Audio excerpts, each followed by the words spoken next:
আসসালামু আলাইকুম সুপ্রিয় দর্শক, আজকের গুরুত্বপূর্ণ আবহাওয়ার খবরে আপনাকে স্বাগতম।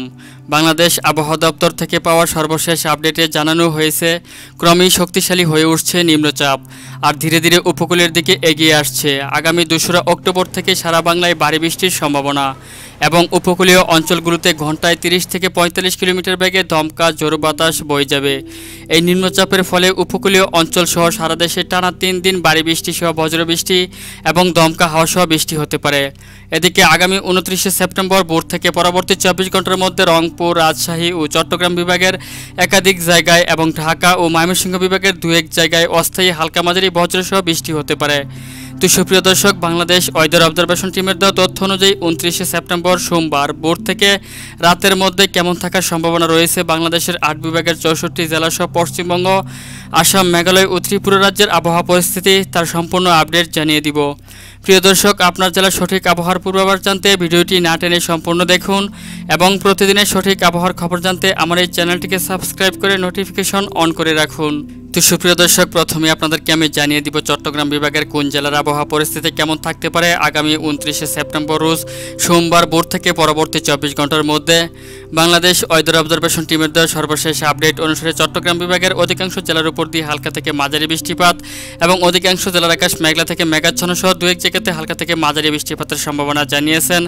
তার মধ্যে সাজেক, চেঙ্গি, পাঁচছড়ি, দিঘিনালা, খাগড়াছড়ি, লংগদু, মহালছড়ি, মানিকছড়ি, রাঙামাটি, ফটিকাছড়ি, হাটহাজারী, বিলাইছড়ি, রাজস্থলী, চট্টগ্রাম, পাতেয়া, আনোয়ারা, বান্দরবন, আলেকখাং, এদিক থেকে সাতকানিয়া, কালুজান, এদিক থেকে রয়েছে গজালিয়া, চকারিয়া, তারপর হচ্ছে টেকনাফ, মহেশখালী সহ একাধিক অঞ্চলের উপর দিয়ে হালকা থেকে মাঝারি বৃষ্টিপাত এবং এদিক থেকে খাগড়াছড়ি, দিঘিনালা, পাঁচছড়ি, চেঙ্গি, সাজেক সহ একাধিক অঞ্চলের উপর দিয়ে মাঝারি থেকে ভারী বৃষ্টি সহ বজ্র বৃষ্টিপাতের সম্ভাবনা জানিয়েছেন। তো ভিউয়ার্স, এই মুহূর্তে আপনাদেরকে আমি জানিয়ে দিব বরিশাল বিভাগের কোন জেলার আবহাওয়া পরিস্থিতি কেমন থাকবে সোমবার ভোর থেকে রাতের মধ্যে। বাংলাদেশ ওয়েদার অবজারভেশন টিমের দেওয়া সর্বশেষ আপডেট অনুসারে চরফ্যাশন, লালমোহন, বুরহানুদ্দিন, কলাপাড়া সহ একাধিক অঞ্চলের আকাশ মেঘলা থেকে মেঘাচ্ছন্ন থাকবে বরিশাল বিভাগের। তবে বরিশাল বিভাগের কোথাও কোনো বৃষ্টিপাত কিংবা ঝড় বৃষ্টির সম্ভাবনা নেই আপনার সোমবার ভোর থেকে পরবর্তী 24 ঘন্টার মধ্যে। কেবল বরিশাল বিভাগের একাধিক জেলার আকাশ আংশিক মেঘলা থেকে মেঘাচ্ছন্ন থাকতে পারে।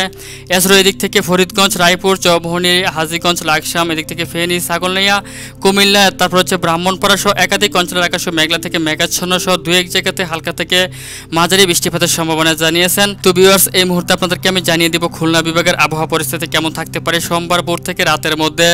বাংলাদেশ ওয়েদার অবজারভেশন টিমের দেওয়া সর্বশেষ আপডেট অনুসারে খুলনা বিভাগেরও একাধিক জেলার আকাশ আংশিক মেঘলা থেকে মেঘাচ্ছন্ন থাকতে পারে। তবে খুলনা বিভাগের কোথাও কোনো বৃষ্টিপাত কিংবা ঝড় বৃষ্টির সম্ভাবনা নেই সোমবার ভোর থেকে রাতের মধ্যে। তো সুপ্রিয় দর্শক, এই মুহূর্তে আপনাদেরকে আমি ঢাকা বিভাগের আবহাওয়া পরিস্থিতি সম্পর্কে জানিয়ে দিব সোমবার ভোর থেকে পরবর্তী 24 ঘন্টার মধ্যে কোন জেলার আবহাওয়া পরিস্থিতি কেমন থাকতে পারে। বাংলাদেশ আবহাওয়া দপ্তর থেকে পাওয়া সর্বশেষ আপডেট অনুসারে মুন্সিগঞ্জ, হোমনা, ব্রাহ্মণপাড়া, ব্রাহ্মণবাড়িয়া, নরসিংদী, ধামরাই, দোহার, ফরিদপুর, বালিয়াকান্দি, শিবালয়, নাগরপুর সহ একাধিক অঞ্চলের উপর দিয়ে হালকা থেকে মাঝারি বৃষ্টিপাত বয়ে যেতে পারে এবং ঢাকা বিভাগের অধিকাংশ জেলার আকাশ মেঘলা থেকে মেঘাচ্ছন্ন থাকার সম্ভাবনা জানিয়েছেন। তো ভিউয়ার্স, এই মুহূর্তে আপনাদেরকে আমি জানিয়ে দিব সিলেট বিভাগের কোন জেলার আবহাওয়া পরিস্থিতি কেমন থাকতে পারে সোমবার ভোর থেকে পরবর্তী 24 ঘন্টার মধ্যে। বাংলাদেশ ওয়েদার অবজারভেশন টিমের দেওয়া সর্বশেষ আপডেট অনুসারে সিলেট বিভাগের 2-1 জায়গার আকাশ আংশিক মেঘলা থেকে মেঘাচ্ছন্ন থাকতে পারে। হবিগঞ্জ, বানিয়াচং, মৌলভীবাজার, কামালগঞ্জ সহ 2-1 জায়গাতে হালকা মাঝারি বৃষ্টিপাতের সম্ভাবনা রয়েছে। তাছাড়াও সিলেট বিভাগের অধিকাংশ জেলার আকাশ আংশিক মেঘলা থেকে মেঘাচ্ছন্ন থাকতে পারে। তবে বাকি কোথাও তেমন বৃষ্টিপাত কিংবা ঝড় বৃষ্টির সম্ভাবনা নেই বলে জানিয়েছেন। তো ভিউয়ার্স, এই মুহূর্তে আপনাদেরকে আমি জানিয়ে দিব ময়মনসিংহ বিভাগের কোন জেলার আবহাওয়া পরিস্থিতি কেমন থাকবে সোমবার ভোর থেকে পরবর্তী 24 ঘন্টার মধ্যে। বাংলাদেশ ওয়েদার অবজারভেশন টিমের দেওয়া সর্বশেষ আপডেট অনুসারে ময়মনসিংহ বিভাগের জামালপুর, সরিষাবাড়ি, সিরাজগঞ্জ, কালিহাতী, টাঙ্গাইল, নাগরপুর, ভেড়া, এদিক থেকে তারাস, তারপর হচ্ছে রয়েছে এদিক থেকে সরিষাবাড়ি, এদিক থেকে নালিতাবাড়ি, বাহাদুরবাদ, চরাদিপুর, ময়মনসিংহ, ত্রিশাল, কিশোরগঞ্জ, কেন্দুয়া, ফুলপুর, নালিতাবাড়ি সহ একাধিক অঞ্চলের উপর দিয়ে হালকা থেকে মাঝারি বৃষ্টিপাত এবং অধিকাংশ জেলার আকাশ মেঘলা থেকে মেঘাচ্ছন্ন থাকার সম্ভাবনা জানিয়েছেন। তো ভিউয়ার্স, এই মুহূর্তে আপনাদেরকে আমি রংপুর বিভাগের আবহাওয়া পরিস্থিতি সম্পর্কে জানিয়ে দিব সোমবার ভোর থেকে পরবর্তী 24 ঘন্টার মধ্যে কোন জেলার আবহাওয়া পরিস্থিতি কেমন থাকতে পারে।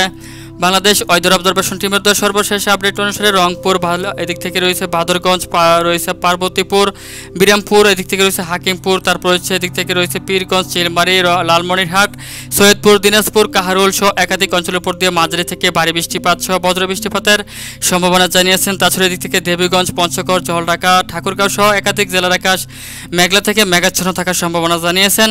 তো সুপ্রিয় দর্শক, এই মুহূর্তে আপনাদেরকে আমি জানিয়ে দিব রাজশাহী বিভাগের কোন জেলার আবহাওয়া পরিস্থিতি কেমন থাকতে পারে সোমবার ভোর থেকে পরবর্তী 24 ঘন্টার মধ্যে। বাংলাদেশ ওয়েদার অবজারভেশন টিমের দেওয়া সর্বশেষ আপডেট অনুসারে বালুরঘাট, পাঁচবিবি, বিরামপুর, শিবগঞ্জ, বগুড়া, এদিক থেকে নন্দীগ্রাম, তারাস, ভাঙ্গুড়া, ভেড়া, সিংড়া, পুঠিয়া, লালপুর সহ একাধিক অঞ্চলের উপর দিয়ে হালকা থেকে মাঝারি বৃষ্টিপাত সহ বজ্র বৃষ্টিপাতের সম্ভাবনা জানিয়েছেন এবং রাজশাহী বিভাগেরও অধিকাংশ জেলার আকাশ মেঘলা থেকে মেঘাচ্ছন্ন থাকার সম্ভাবনা জানিয়েছেন। তাছাড়াও ভারতীয় আবহাওয়া দপ্তর থেকে পাওয়া সর্বশেষ আপডেট অনুসারে পশ্চিমবঙ্গ সহ আসাম, মেঘালয় ও ত্রিপুরা রাজ্যেরও একাধিক জেলার আকাশ মেঘলা থেকে মেঘাচ্ছন্ন থাকতে পারে, তবে কোথাও তেমন বৃষ্টিপাতের সম্ভাবনা নেই। কেবল ত্রিপুরা রাজ্যের উদয়পুর, মোগাইপাড়ি, এদিক থেকে রয়েছে আপনার শিলচর, আইজল সহ দু এক জায়গাতে হালকা থেকে মাঝারি বৃষ্টিপাতের সম্ভাবনা জানিয়েছেন।